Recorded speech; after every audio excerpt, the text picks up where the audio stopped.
Sana, I want to start with you.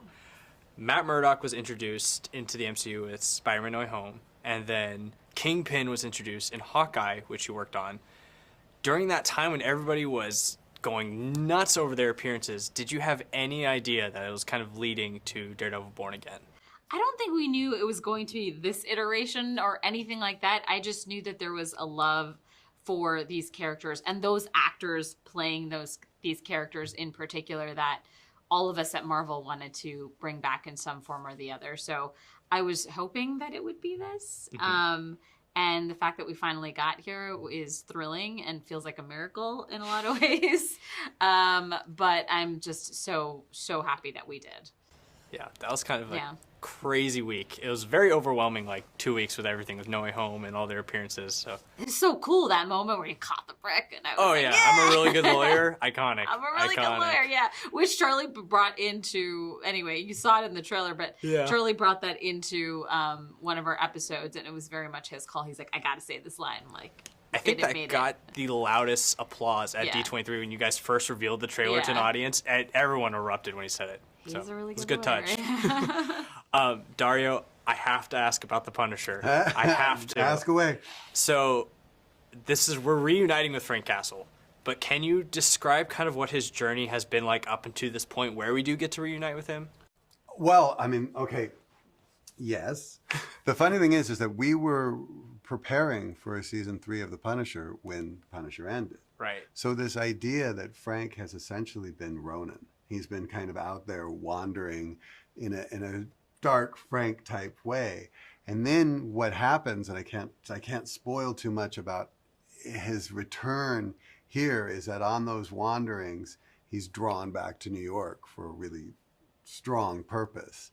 So, you know, if you recall the end of The Punisher, he kind of made peace with who he was, as much peace as Frank can. So how that peace manifested itself was, you know, I've got my own story of where he's been, and it was dark and covered a lot of ground, and it parallels a lot of the things he did in comic books. And now he's been pulled back towards what is as close to home as he'll ever have. Yeah. We'll just have to explore that in something else down the line. Shouldn't we? I think we should. I would be all for it. Right? I think everyone else would be too. Think a lot of people in this room would be all for that. Awesome. Well, so there's a lot of really great characters, not just in Daredevil Born Again, but all throughout, you know, Marvel projects, whether it's movies or TVs. Is there a supporting character like the Foggy Nelsons or the Karen Pages that you would love to see a standalone show for? Oh yeah. Yes, of course. Yes.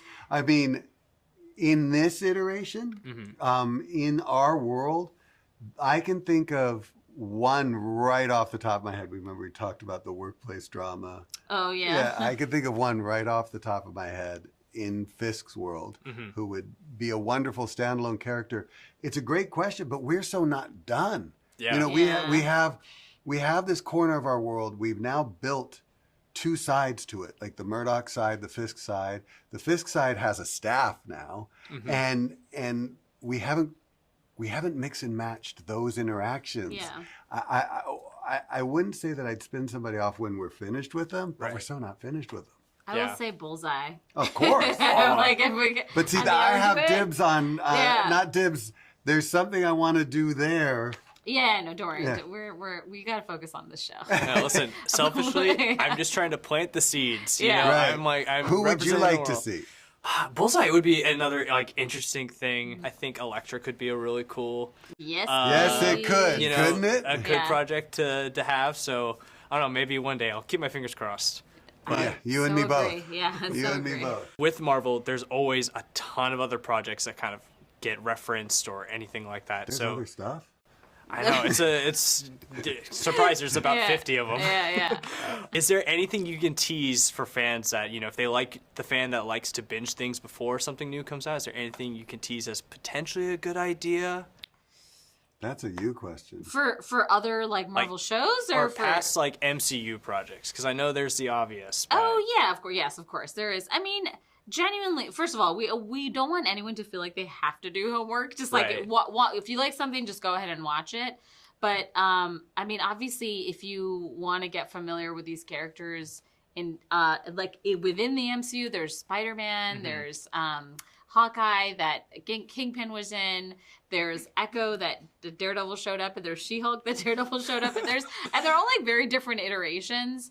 But there's nothing really you need to do to prepare for this show. It's also if you just want to have some fun adventures with these characters before you jump in to this dark, twisted tale. But that was a calculated effort to make it so that the people like us who are like uber fans who know a lot of the canon could come in and be like, oh, that's what this is about. Or you could just parachute in and very quickly you get the lay of the land. And then you particularly in terms of Matt and the people in his life and Wilson Fisk, they show you who they are relatively quickly. Awesome. So I could watch Daredevil Born Again without really having Absolutely. seen anything and 100%. enjoy it. Absolutely. Yeah. Awesome. I love it. Yeah, Oh, but I right hope you on. did. Did you watch the whole show? Oh yeah. Yeah. All, Okay, all good. the time. I've been trying to convince my wife. I'm like, listen, you gotta trust me. This is the show. Yeah. So I'm taking her with me on Monday. So I'm hoping. Oh, I'm like, sweet. And Okay. have you seen the first two? I've not seen it yet. I'm dying. Everyone around me has seen it, and I'm just like, I'm actually happy you're watching it in the With a theater crowd? with a how crowd. Oh, often do you get to man. do that with Because Marvel shows? It's the experience of watching it in a theater and the music is like a shout out to the Newton, Newton brothers, Brothers, yeah. who did an awesome job with the score and the music. It just really sings like I'm actually looking forward to that. yeah. I've seen it a few times. but We've seen seeing it a with million crowd- times, but yeah, it's It's always different with the crowd. It's kind of like theater when you're on stage. It doesn't feel right until there's an audience. yeah, absolutely.